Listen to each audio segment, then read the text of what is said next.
The Devil's Bible, a giant manuscript which has evoked fear in those who witness its power. The Devil's Bible is one of the most striking, unusual, and memorable books in existence.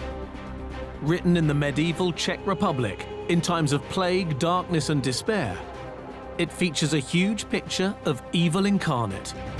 But the truth behind who wrote this book and why has confounded experts for centuries. The hole to hell, they call it, winged creatures, the smell of sulphur, noxious gases, animals were going sick, farmland was dying. Terrible tragedy has followed this book wherever it has been.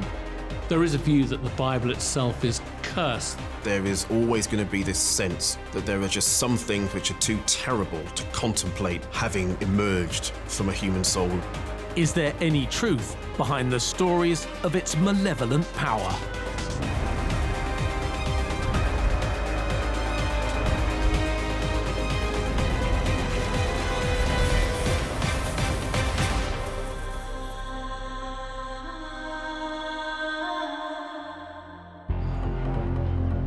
Hidden in Northern Europe is one of the world's most mysterious artifacts. Stockholm, Sweden. The National Library houses many chronicles from this country's history. But within its treasury room sits its most prized tome. The Codex Gigas, also known as the Devil's Bible. Elin Anderson is a specialist in ancient manuscripts and an expert on this unique book. This is definitely one of the strangest books in our collection here. Its origins are covered in mystery. For whom was it made? Who paid for this? Why would they make such an enormous manuscript? Already in the Middle Ages, this book was known as one of the 7 wonders of the world. Although it now resides in Sweden, this mammoth manuscript originated in a region of the Czech Republic, formerly known as Bohemia. It was plundered from Prague by the victorious Swedes in the 1600s during the 30 Years' War. Technically, the Devil's Bible, also formerly known as the Codex Gigas, is what we consider to be the largest illuminated manuscript that we have on record. An illuminated manuscript is something that would have been worked on for decades by a series of illustrators and monks. In terms of its size, it's 3 foot long and it weighs 175 pounds. It's got 310 sheets of vellum, which may not sound like that much to contain all those texts, but of course they're very large, so they can contain a lot of writing. And it's one of the more expensive books, and you know that because it's got pictures in it. It actually has 5 pictures and 77 beautifully illustrated capital letters. In addition to containing a complete Bible, this book also holds medical texts, histories, and encyclopedias. But on page 290, there appears the image that gives this book its terrible nickname. This is an image of the devil and hell that is meant to terrify. This devil is a monster. He has 2 arms and legs, but 4 fingers and 4 toes on each. He has red horns, and he has 2 red tongues coming out of either side of his mouth, indicating his duplicity and that he is the father of lies. The image of the devil comes at a really important point in the manuscript. Everything up until that point is biblical, it's dealing with ideas of hope and salvation. Then the texts after this image seem to take a darker turn. They deal with exorcism, they deal with sins, prayers of protection, necromancy. The image itself is very unusual. The devil is shown rather humanoid. Often when you see images of the devil that come from that period, from about the 13th century, he has a tail, he looks often scaly or furry. But In the Devil's Bible, he has a very human torso.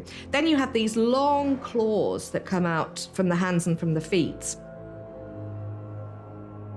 You could almost feel those talons coming out of the screen at you to kind of pull you in that same way the devil's always waiting around the corner to seize you. They're there. And then he's got his extraordinary, nasty little beady eyes. There's no basis for the depiction of the devil as you see in the Devil's Bible in the actual biblical text itself.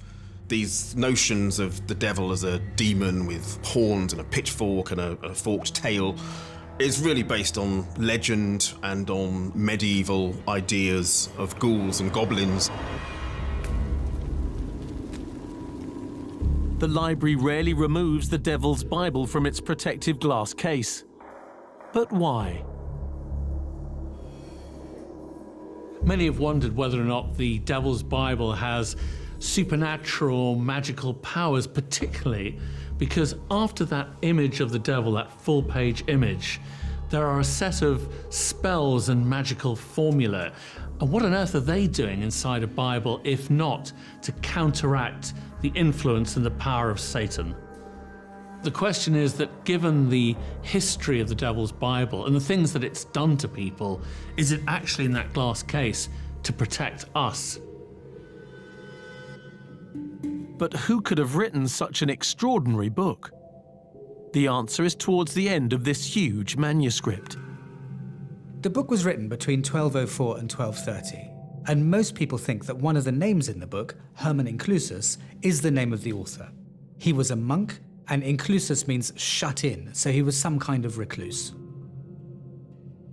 Hermann the Recluse was a Benedictine monk in the small Bohemian monastery of Podlazice. As the story goes, he betrayed his vows and was condemned to death. And he was sentenced to be walled up, immured for his sins. And he begged that if he could create the most beautiful book in 24 hours, that he be spared this punishment. Around midnight, he realized that there was no way he was ever going to finish this book, and that is where the cursed aspect comes into it. Apparently, he called upon the devil himself. And he asks the devil, complete this manuscript for me. In return, you shall have my soul. Miraculously, the next day, the manuscript is complete. We might even suspect that that very arresting image of the devil was a kind of thank you note from Hermann the Recluse to his lord and master, Satan. This legend is supported by some startling facts. The book itself has been examined by experts. There is absolutely no error in the writing of the manuscript. Very often in the illuminated manuscripts, you will find blotted ink, you will find misspelled words. The handwriting in the Codex Gigas is uniform and was done by the same person, which lends a bit of credibility to the cursed legend. Forensic handwriting experts have assessed all the pages in this manuscript and have found that it would have taken one person up to 30 years to complete. But what's so extraordinary is the handwriting doesn't change. If you or I tried to sit down and write out all of the Bible, and we started when we were in our 20s and we finished when we were in our 50s, our handwriting would change. Why does the handwriting not change across the piece?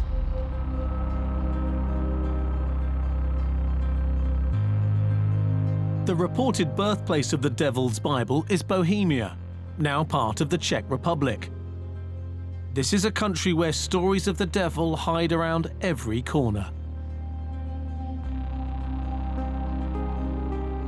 30 miles north of the capital, Prague, lies Huska Castle.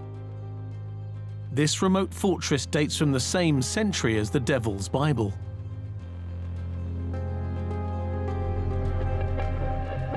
Huska Castle is a bit of an anomaly because it doesn't have many of the features you'd expect of a castle. It's not fortified, and where you would expect all of the decoration, the protection on the outside of a castle, in this case, it seems to be on the inside. So instead of keeping people out, Is it actually trying to keep something in? The modern stone castle was built here around 1270, not long after the Devil's Bible was written. Could whatever is contained in these walls be a clue to the origin of the cursed book? Local historian Tory Burton has come to investigate the secrets this castle may hold. The story here at Huska actually begins way back in about 870, when there was originally a wooden structure built in the forest here. Cracks started to appear underneath the wooden structure in the rock, and so they built a second castle made of stone in order to control what was coming out of the crack below it.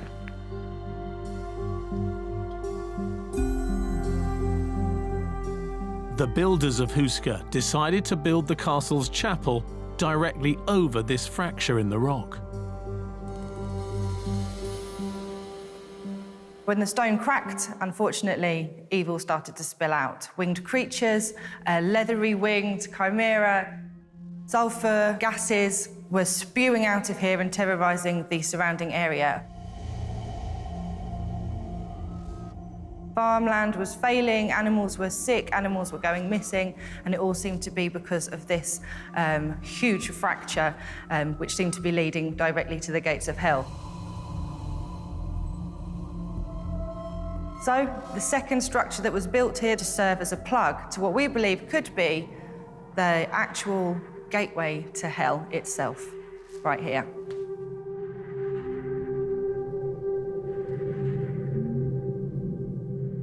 Huska Castle has always been described as a place that contains something within its walls that must not be named. And what people have always believed is that beneath the chapel floor is a smoking, hellish cavern, possibly a portal to the underworld. The builders of this chapel left clues on the walls as to what they had witnessed. So the chapel here was built with obviously very clear intentions, and frescoes on the walls here illustrate what might happen if, say, this hole was to open up again. We have here a centaur, a female centaur that's left-handed, pointing an arrow at a human being. Left-handedness was associated with evil, as were female centaurs. And here we have Archangel Michael weighing souls. And you can see the devil here trying to influence his decisions by sneakily pulling down the left side of his scale here. The gate to hell is now covered. But what did the builders of this castle see down there? Prisoners in Huska Castle were given a rather unattractive offer. On the one hand, they could be tortured or spend a long time in a cell, or they could commute their sentence by agreeing to be lowered into this pit.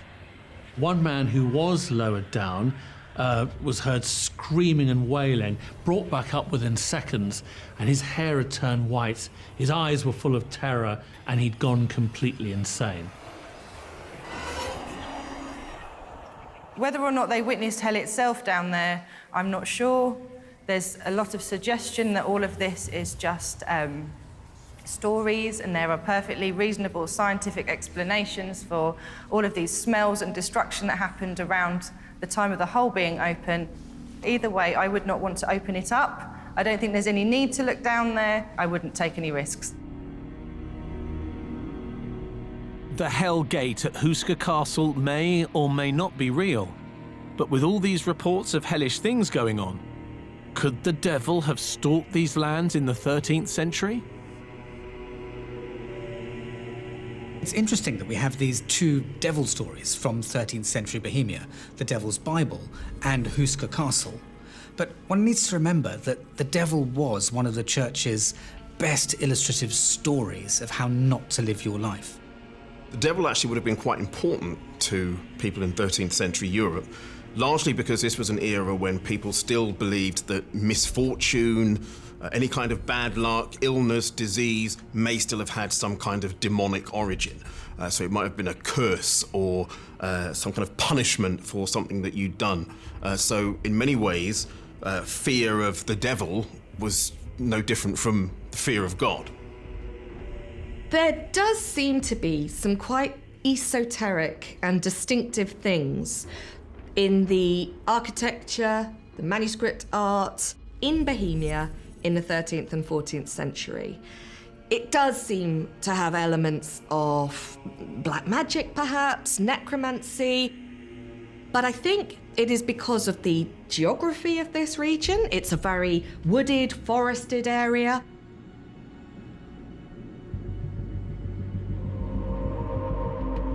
The legend of Huska being a doorway to hell did not end in the Middle Ages. In 1938, with World War II looming on the horizon, this area of what was then Czechoslovakia was annexed by the Nazis. The leader of the SS, Heinrich Himmler, was drawn to Huska Castle and its dark tales of unnatural power.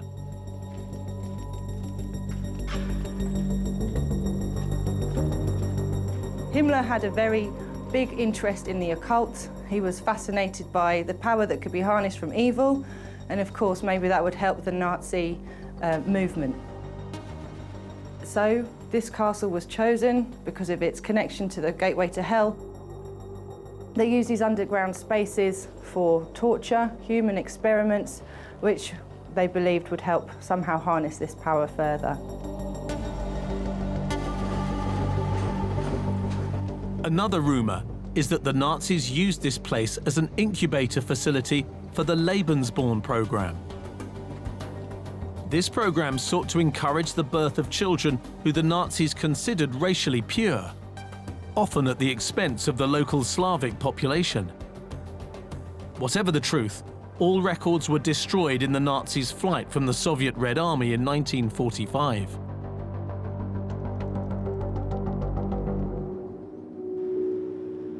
But just 10 miles up the road from Huska, there lies another depiction of hell.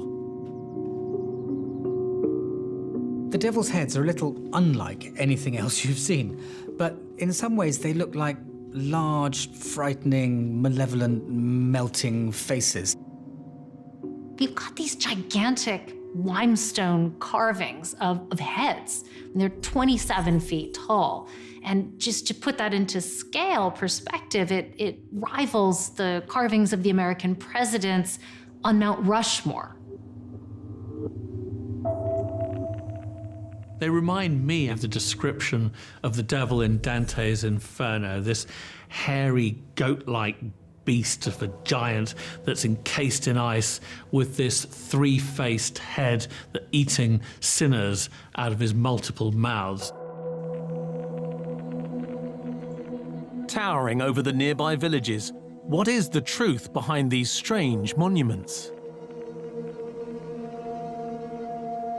The devil's heads were carved in the 19th century, so there's no mystery about where they came from.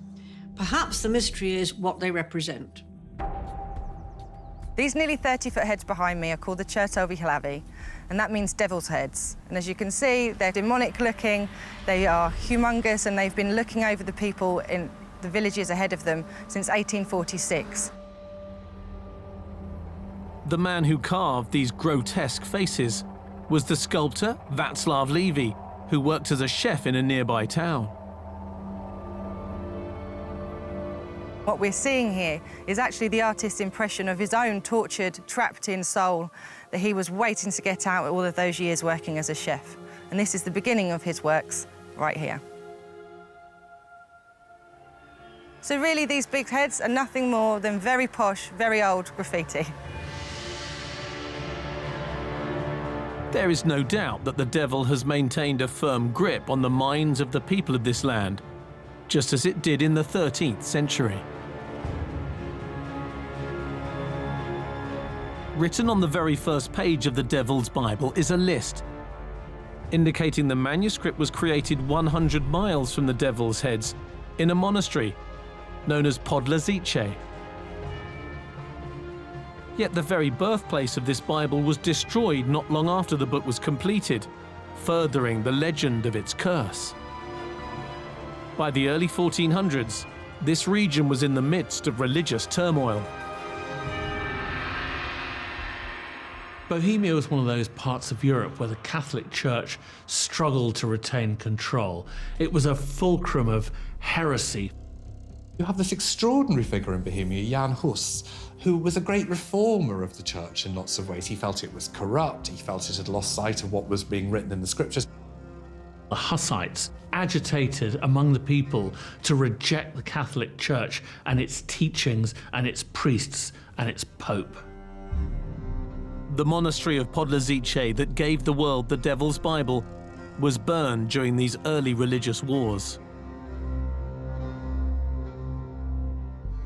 But fortunately, the popularity of this book would save it from a fiery demise. The way monasteries made their money was people going on pilgrimage, walking to them. So if you had the choice between going to X monastery down the road, which had a pretty small Bible with all familiar illustrations in it, or going to the monastery where the Devil's Bible was drawn, which has this extraordinary picture of the devil in there, and it's really, really big, you know, you might be more tempted to go there. The Grand Sedlets Monastery, seeing the value of the Devil's Bible, acquired it from Podlazice before its destruction. The Bible's new home was fantastically wealthy, but Sedlets had a macabre secret. Medieval monasteries could grow very wealthy, and one of the main ways they did this was through burying people. If a monastery could attract local wealthy people to come and be buried in their graveyard, they would require that on that person's death they gave their goods to the monastery. Sedlets found a particularly good way of doing this in 1270 when their abbot, Abbot Henry, went to Jerusalem and brought back some sacred holy earth from Golgotha, from where Christ was crucified, and he spread this in the monastery graveyard. After that, everybody in the region wanted to be buried at Sedlets. Death and destruction continued to follow the Devil's Bible, this time on an unprecedented scale. In the middle of the 14th century, the bubonic plague struck the kingdom and wiped out half of Europe's population. On that event, Sedlets simply didn't have enough space for the bodies, so a decision was made to remove bodies from the existing burial ground and combine them with current ones and create an ossuary, which is where the bones would be stored. The remains of 30,000 individuals were actually thought to have been deposited here, and you can imagine over the centuries this might have gotten a little untidy. The monks of Sedlets decided to reorganize the bones and created one of the most spectacular yet gruesome chapels in the world. The monks obviously had a lot of time on their hands, and they rearranged human bones from the cemetery into chandeliers, and one half-blind monk used a lot of the bones to create these kind of pyramid-like structures, and as a result of this rather morbid labor, apparently his sight was restored. Sedlets ossuary is quite unlike almost anywhere else on the planet. It's a cathedral of death that's been curated for 700 years. It's quite unlike anything you'll ever see. Ossuaries are a curiosity for us today, I think. We've become very disconnected in the modern age with the dead. So go back to earlier centuries, earlier millennia, it would not be uncommon to have the remains of your ancestor, for example, a skull perhaps, displayed in your home. When you see them displayed in an ossuary, they are acting as memento mori. The concept is central to Christianity. The idea that while you are alive, be aware you will be dead and look to your soul. If you want forgiveness, if you want to be resurrected in heaven, in a wonderful state, or you want to go to hell, you make that final decision during your life. Could it be that the image of the Prince of Darkness was included in the Devil's Bible for a similar reason, to remind people of the need to live a good life. Whatever its purpose, as the manuscript continued its cursed journey across Europe, it would capture the attention of the rich and powerful.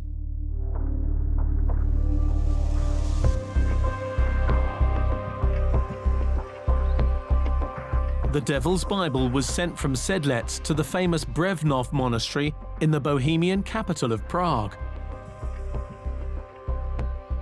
It stayed in the hands of the monks for 3 centuries, until it came to the attention of an important collector of the world's most significant religious artifacts, the Holy Roman Emperor Rudolf II.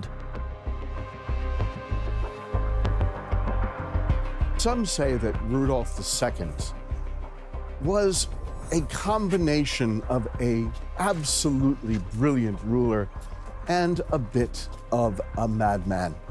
He suffered from what was referred to then as melancholia, or what we would refer to as clinical depression. Rudolf was an avid collector. He would isolate himself among his collection.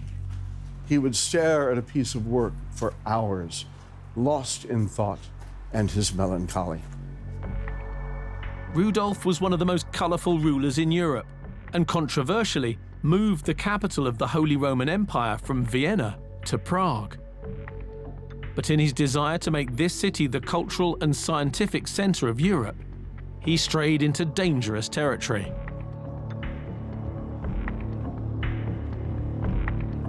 His collection consisted of telescopes, machinery, what would be considered very early computers.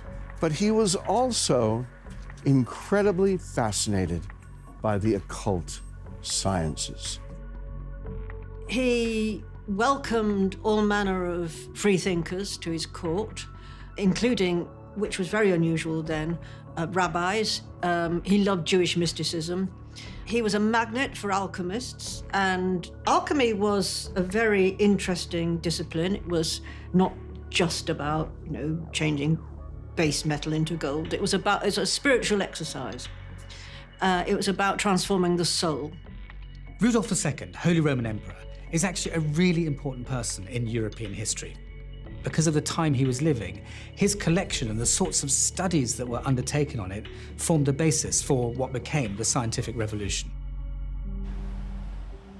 Always looking for a new piece to add to his collection, Rudolf soon turned his attention to the treasures of the nearby Brevnov monastery. Incredibly important people wanted the Devil's Bible. Why would they want it? Well, because it is extraordinary. There is no other manuscript like it. Its size, its wealth, its beauty, it's so beautifully illuminated. And then you've got the little aspect that maybe owning this thing, having it in your collection, could act as a protection against the devil. Rudolf was determined to get his hands on the Devil's Bible, and given the fact that that monastery in Bohemia was conveniently within the Holy Roman Empire, he basically bullied the monks into handing it over. Brevnov Monastery loaned the Devil's Bible to the emperor, but soon his empire would begin to crumble. The latter part of Rudolf's reign was racked with revolt and war with the Ottoman Empire. He became a paranoid recluse, and his titles were slowly stripped away by his brother, Matthias. Rudolf blamed his downfall on many, many people. But one thing he did was to blame the people of Prague. He said to the people of Prague, "I brought you this glory, and this is how you treat me." And many, many people say that the curse against Prague upon Rudolf's deathbed is what led to the 300 years of conflict following his death, including the 30 Years' War. The 30 Years' War saw bloody warfare between most of the great powers of Europe, with up to 8 million casualties. In 1648, troops of the Swedish Empire led by Queen Christina, besieged Prague. And they went straight for Rudolf's treasured collection. The Swedes looted Prague, where this Bible was kept. And they sought out libraries and colleges, private collections to find books to bring back to Sweden. It was a very planned attack. They knew exactly what they were looking for.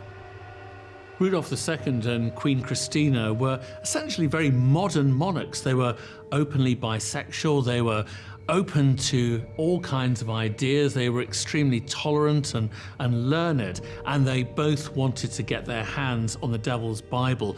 Why? Maybe because it challenged the consensus, maybe because it was a bit dangerous. The Devil's Bible was one of the many objects sacked by Queen Christina's army during the 30 Years' War. And the weight of the Bible was so great that legend states that it took 2 of Queen Christina's soldiers to carry it back to Stockholm. But as it traveled north, many people who encountered the Devil's Bible would experience a similar fate to those who had suffered before. After the victorious Queen Christina took the Bible from Prague in 1648, it was kept in the Royal Library at the Tre Krona Castle in Stockholm. Queen Christina was an incredibly well-educated woman who had a habit of looting other people's libraries during military campaigns. And she was so clever, so wise, that she was known as the Minerva of the North, after the Roman goddess of wisdom. She was what you might call a woman of power. She was almost certainly gay. She dressed in drag. She dressed as a man from an early age. She was educated, and she had a mania for collecting books. But in 1654, after 22 years on the throne, Christina made a momentous decision. She was for a long time a controversial figure in Sweden because she converted to Catholicism, and Sweden was a strictly Protestant country for hundreds of years. Renouncing the throne of the staunchly Protestant nation, Christina left Sweden to live the rest of her days in Rome as the guest of the Pope. Before she left, she took many of her beloved books, but not the Devil's Bible. You might wonder why Queen Christina decided not to take the Devil's Bible with her, the very center of Christianity. But maybe that's the point, that the Pope, that the Catholic Church didn't want what was essentially a satanic authored Bible in the Vatican. The Devil's Bible remained in Stockholm, but the violent history of this book had followed it from Bohemia to Sweden. The Devil's Bible was kept at the Royal Library in the Royal Castle of Stockholm. And in 1697, there was a huge fire breaking out, destroying the whole building. And this affected the Royal Library and the Royal Archives as well. And in that library, there were around 24,500 books and 14,000 manuscripts, and only a quarter of them survived. The Tre Krona Castle was destroyed and then replaced with the Baroque Stockholm Palace. The Devil's Bible itself was saved, but not without cost. The story goes that staff threw it out of the window. And unfortunately, maybe because the book is cursed, it lands on somebody's head outside, seriously injuring them. The Devil's Bible still bears the scars of the blaze, seen possibly by the darkened patches of vellum. It's at this time that a number of pages are said to have been mysteriously removed. What could have happened to them? Once the Bible had been recovered, it was discovered that several of the pages were missing, and it's believed that one of those pages had a prayer to Satan inscribed on it by the author, Herman the Recluse, and that monk may have written that prayer as part of his deal, his pact with the evil one. was a great trade in medieval manuscripts, just as there was a great trade in relics, for the same reason that they drew people, so they had a value. I think the missing pages of manuscripts would also have a value in terms of their beauty.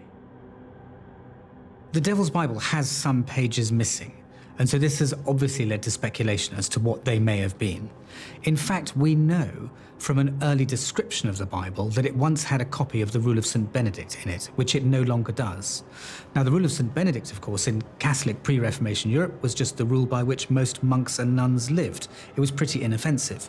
But after the Reformation, it was a sign of Catholic living, which was not very welcome. So in all likelihood, post-Reformation, Protestants removed the Rule of St. Benedict.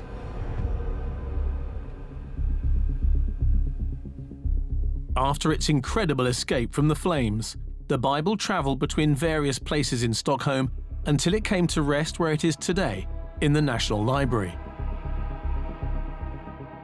But stories of demonic possession continued into the modern era. In the 1850s, there was a story published about a caretaker at the library who fell asleep at work, and when he woke up at midnight, he saw the Devil's Bible whirling around in the air, leading a crazy dance of books around it. He lost his mind and never came back to his senses. Since the Devil's Bible was encased in glass in the Treasury Room, there have been no other reported incidents. What became of this book's author is unknown. However, legend of his making a deal with the devil is not without precedent. Over the centuries, many have felt it necessary to call to the bowels of hell for assistance. The idea of making a pact, a deal with the devil, is ancient. The concept that there is good and evil, demons and angels, and that aligning yourself with one or other will empower you during your life is a tantalizing prospect for anyone. It's fascinating that there have always been stories of people selling their souls to the devil. And this goes back right to the very earliest days of the church. We see it throughout the medieval period. Even a pope like Pope Sylvester II was said to have entered a deal with the devil in order to be able to take the papal throne. Through the medieval period, the witch trials, of course, they were all claimed to be in league with the devil, right the way through to modern times. All the legends of pacts with the devil raise a pertinent question. Are these merely stories, or could they be real? I think what these stories do is they act almost like social parables. They're ways of suggesting that the pursuit of something good in life can sometimes become so all-consuming that it ends up becoming destructive. We may never know the truth of what happened between Herman the Recluse and the devil in the 13th century. But in the 21st century, the product of this diabolical pact would return to its homeland.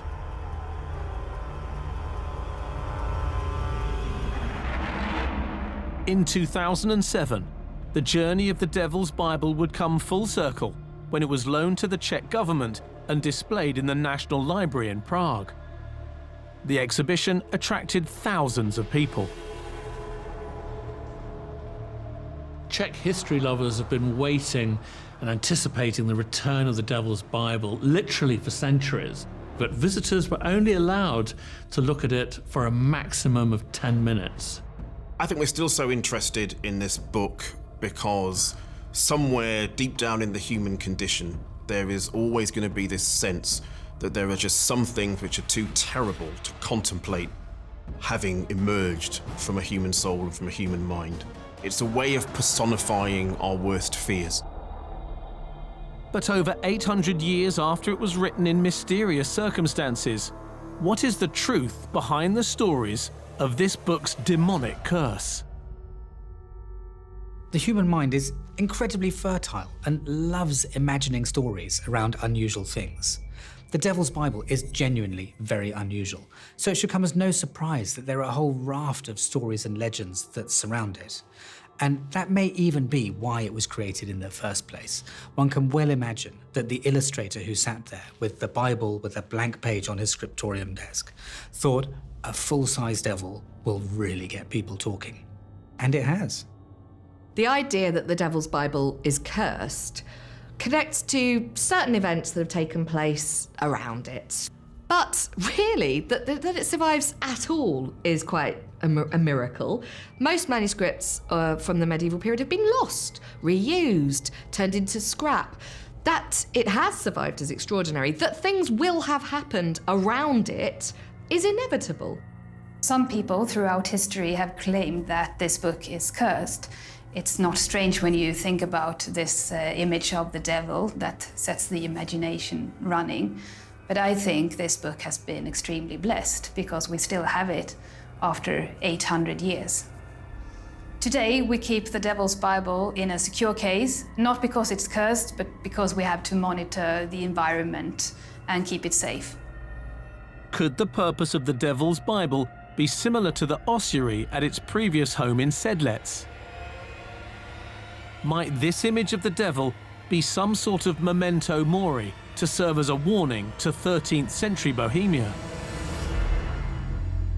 Bohemia would have had traditions, folklores, legends that go back into pre-Christian times connected with the natural world. Things like the ossuary, the gates to hell, the Devil's Bible. We're actually seeing a Christianity that is adapting earlier, older pagan ideas and formulating them in their own specific way. If you live in a society that's racked by war, armies charging through your land, plagues racking things, your children all dying early, you have a much more apocalyptic view of life, really. And I think that in the medieval mind, the world split very easily between good and bad. You could imagine that poor people in the Middle Ages led such desperate, appalling lives that many of them actually worshipped both God and the devil. You know, they were hedging their bets in the hope that one or the other would help them out. And this was condemned by the church as blasphemy and punishable by death, but it didn't stop people doing it. You see, people point to the picture of the devil and say that just shows you it is a demonic book. But on the very opposite page is a depiction of the city of God, of heaven. Heaven on the left and the devil hell on the right. It's the core duality at the heart of Christianity. It's salvation and it's perdition.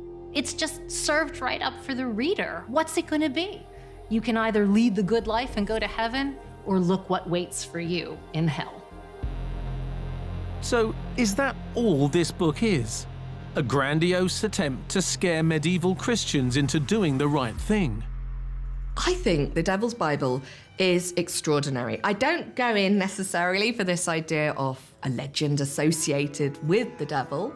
I think there's a very obvious reason why that image occurs where it does. But I do think there is something extraordinary about the fact this thing got made at all.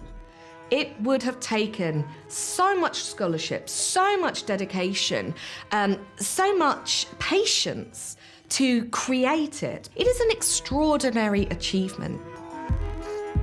Debate will continue over the origins of the Devil's Bible, written 8 centuries ago in Bohemia.